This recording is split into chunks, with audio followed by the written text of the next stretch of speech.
ভাল হৈ গ'লহেঁতেন সেইটো কাৰণে তেখেতৰ পইচা হ'লে নোলালে সেইবোৰে মতা গম পাইছেনে যোনটো নিজৰ মাইকীৰে হৈ নাথাকিলে নিজৰ পৰিয়ালে হৈ নাথাকিলে কিন্তু ককাইক ভাইকৰ কাৰণে একদম সাজু যুদ্ধত যোৱা সৈনিকৰ আগতে সাজু হৈ যায় ককাইকে কিবা ক'লে একদম মানে উস্কা হুকুম চৰা খপৰ হৈ যায় পাহে একেবাৰে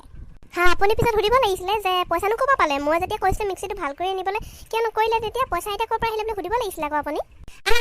কথা কৈছে আপুনি মই গৈ পিনে যদি সেইষাৰ কথা তেখেতক সুধো ঐ শুকান বাঁহৰ খৰি দেখিছেনে ভৰাই দিয়া লগে ঝট জ্বলে নহয় সেই সেনেকৈ জল খাই উঠিব গোটেইটো গৰম হৈ ফুটি যাব সেইটো সময়ত যদি আপুনি কিবা এটা কয় কেতিয়াবা নহয় মোৰটো নহয় নেককে ব্লাষ্ট হ'ব নহয় ক'ৰবাত গৈ উৰা খাই পৰিব চিংপাত উৰি ক'ৰবাত গৈ পৰিব এনেকুৱা মানে মাথাটো গৰম হয় নহয় লেবাননত যে এতিয়া ব্লাষ্ট হ'ল যে দেখিলে নহয় সেই 4-5 কিলোমিটাৰ দূৰলৈকে উৰি যোৱাকৈ ব্লাষ্ট হৈ যাম এনেকুৱা মানে মাথা বেয়া কৰি দিয়ে দেই কি হ'লো গগৈনী সিমান গৰম হৈ আছে যে ৰাতিপুৱাই কিনো লাগি আহিলে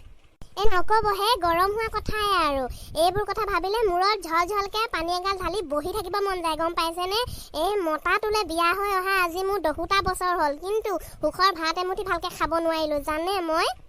বিয়াৰ আগতে যেতিয়া বিয়া হৈ আহিছিলোঁ তেতিয়া মই জানে মাষ্টৰনী চাকৰি পাইছিলোঁ কিন্তু এখেতে মোক কৰিবলৈ নিদিলে কিয় কৰিবলৈ দিব তেখেতে ক'লে নালাগে দিয়া মই আছোঁ নহয় মই তোমালোকক খুৱাম এতিয়া সেই বিয়া হৈ অহা আৰু এই সময় 10টা বছৰ হ'ল কিন্তু ল'ৰা ছোৱালীখিনিকো ভাল ধৰণে খুৱাব পিন্ধাব আমি এতিয়া সক্ষম নহয় মতাটো সেই তেতিয়াই যদি মই যদি চাকৰিটো কৰিলোহেঁতেন মোৰ ল'ৰা ছোৱালীকেইটা অলপ সুখত থাকিলেহেঁতেন নাই নিজৰ ককাইক ভাইকৰ কথা চিন্তা কৰিব পাৰে সেই তেতিয়া পইচা আছে সিহঁতে যেতিয়া হাত মেলিব তেতিয়া দিবলৈ পইচা ঝৌকে ওলাব কিন্তু এতিয়া মাইকীজনীয়ে সুধিব নিজৰ ল'ৰা খিনিয়ে খুজিব কাপ কৰি থাকিব কিন্তু দিবলৈ তেখেতৰ হাতত পইচা নাই গম পাইছে কেইদিনমানৰ আগত মই এখেতক ক'লোঁ যে শুনক হেৰি মিক্সিটো বেয়া হৈ আছে যাওকচোন ভাল কৰি আনগে তেতিয়া কি ক'লে জানে তেখেতে ক'লে নাই পইচা হেনো নাই বোলে পইচা বোলে দৰমহা পালেই হ'ব হয় নেকি ঠিক আছে ময়ো একো নক'লোঁ কিন্তু সেইদিনাখনিয়ে পাছবেলা আহকচোন মানে ককায়েকটো পইচা বিচাৰি তেখেতৰ ওচৰলৈ ভাইটি বোলে পইচা দেচোন বোলে মোৰ বোলে বৰ দিগদাৰ হৈছে টনা আজা চলিছে বোলে পইচা দেচোন 1000মান তেতিয়া আকৌ তেখেতে লগ উলিয়াই দিলে নহয় ক'ৰ পৰা যে পইচা কেইটকা ওলালে ককায়েকৰ কাৰণে কিন্তু মোৰ কাৰণে সেই মিক্সি 200-300 যোনটো ভাল হৈ গ'লহেঁতেন সেইটো কাৰণে তেখেতৰ পইচা হ'লে নোলালে সেইবোৰে মতা গম পাইছেনে যোনটো নিজৰ মাইকীৰে হৈ নাথাকিলে নিজৰ পৰিয়ালে হৈ নাথাকিলে কিন্তু ককাইক ভাইকৰ কাৰণে একদম সাজু যুদ্ধত যোৱা সৈনিকৰ আগতে সাজু হৈ যায় ককায়েকে কিবা ক'লে একদম মানে উস্কা হুকুম চৰা খপৰ হৈ যায় পাহে একেবাৰে হ্যাঁ আপুনি পিছত সুধিব লাগিছিলে যে পইচানো ক'ৰ পৰা পালে মই যেতিয়া কৈছিলোঁ মিক্সিটো ভাল কৰি আনিবলৈ কিয় নকৰিলে তেতিয়া পইচা এতিয়া ক'ৰ পৰা আহিলে বুলি সুধিব লাগিছিলে আকৌ আপুনি কথা কৈছে আপুনি মই গৈ পিনে যদি সেইষাৰ কথা তেখেতক সুধো ঐ শুকান বাঁহৰ খৰি দেখিছেনে ভৰাই দিয়া লগে ঝট জ্বলে নহয় সেই সেনেকৈ জল খাই উঠিব গোটেইটো গৰম হৈ ফুটি যাব সেইটো সময়ত যদি আপুনি কিবা এটা কয় তেখেতৰ পৰিয়ালৰ বিষয়ে তেখেতৰ ককায়েক ভাইকৰ বিষয়ে যদি কিবা এটা ক'বলৈ হয় নহয় আপুনি হৈ গ'ল তিৰোতা মানে আপুনি ঘৰ ধ্বংসকাৰী তিৰোতা হৈ যাব আপুনি আৰু সেইবোৰ মাজত সোমালে মানে মৰিবহে গম পাইছে ইমান খং ভাল নহয় গগৈনী আপোনাৰ হাই প্ৰেছাৰহে বাঢ়িব গম পাইছে থাকেই আৰু চবৰ ঘৰত এনেকুৱা দিয়কচোন বেলেগৰ ঘৰৰ কথা নাজানো কিন্তু আমাৰ মতাটো সম্পূৰ্ণ একেবাৰে তেখেত মানে নোবেল পুৰস্কাৰ পাব গম পাইছে একদম অন্ধভক্ত ককায়েকৰ তেখেতে নোবেল পুৰস্কাৰ পাব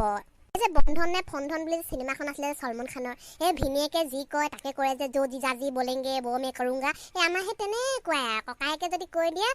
ভাই মোক এইটোহে লাগে এতিয়া যে বৰ পইচা দিগদাৰ হৈছে নিহকতীয়া মুখখন আহি দেখুৱাই দিয়ে নিজৰ ল'ৰা ছোৱালীকেইটা মুখকেইখনৰ কথা মনত পেলাই দিয়ে আমাৰ জনে নিজৰ ল'ৰা ছোৱালীৰ কথা মুখখনত চাবলৈ পাহৰিয়ে যায় যে কি খাইছে কি বৈছে ককায়েকৰ দুখটো বেচেৰাই দেখিব নোৱাৰে উৰি যাব পইচা য'তে হয় ধাৰ ধুৰ কৰি হ'লেও মানে ককায়েকক গৈ পিনে পইচা দি থৈ আহিব কিন্তু সেই পইচা কেতিয়াও ঘূৰি নাহে তেওঁলোকৰ ঘৰত কি হ'ল জানে সেইদিনাখন যে পইচাটো নিলে সেই আগতো এনেকৈ বহুতবাৰ নিছে কিন্তু নি গৈ থাকে আমাৰ ঘৰত কিন্তু মিক্সিটোকে ভাল নহয় কিন্তু তেওঁলোকৰ ঘৰত এতিয়ালৈকে ফ্ৰিজ আহিলে নতুন টিভি আহিলে চব নতুন জানে ডাউনলোপো ল'লে বিচনাৰ কাৰণে ডাউনলোপ ল'লে ডাঙৰ একদম গডৰেজ ল'লে ফ্ৰিজ ল'লে সেইবোৰ আহি গ'ল সেইবোৰ পইচা ক'ব পালে পিছে মোৰ মতাটো বজাই খুজিবলৈ আহে সেইবোৰ পইচা আনিবলৈ ক'ত পালে কিন্তু আনিবলৈ যদি কেনেবাকৈ আমাৰ মতাটো কেনেবাকৈ যদি দিগদাৰ হয় তেতিয়া কিন্তু কয় ভাই মোৰ পইচা বৰ দিগদাৰ হৈছে জানো তেতিয়াহ'লে ফ্ৰিজ ল'বলৈ পইচা হ'ল তোমাৰ টিভি ল'বলৈ পইচা হ'ল সেইবোৰ ল'বলৈ খুব থাকে কিন্তু আমাৰ ল'ৰা ছোৱালী মুখীখন চাবলৈ সেই ককায়েকৰ মনে নহ'বন্ধে মানে গম পাইছে আচলতে গগৈদা বৰ খোলা মনৰ মানুহ আকৌ সেইকাৰণে তেখেতৰ লোকৰটো সহিবই নোৱাৰে খোলা খোলা তেখেতৰ বেংক খোলা তেখেতৰ পকেট খোলা তেখেতৰ জেপ খোলা তেখেতৰ ঘৰ দুৱাৰ চব খোলা তেখেতৰ মাইকীও খোলা কি ক'ব ইমানে মই খোলা মানুহ নহয় মই পেটত ৰাখিব নোৱাৰোঁ গম পাইছেনে কথাবোৰ মানে ইমানে মোৰ খং উঠে নহয় খংটো মানে মই জালিত জোকাৰি শেষ কৰিহে মই ভাল পাওঁ কিন্তু তেখেতৰ আগততো ক'ব নোৱাৰি এইবোৰ কথা কি কৰিব সেইকাৰণে ফুৰাই থাকোঁ আৰু নিজৰ মনৰ মাজতে এতিয়া আপোনাক পাইছোঁ আৰু মনে মিলা মানুহ আৰু উজাৰি দিছোঁ আৰু খংখিনি আপুনি আৰু সেই ভাবি নাথাকিব আৰু মই যে কি কৈছোঁ কি বকিছোঁ সেইখিনি যে মনৰ দুখ বুজিছেনে দুখ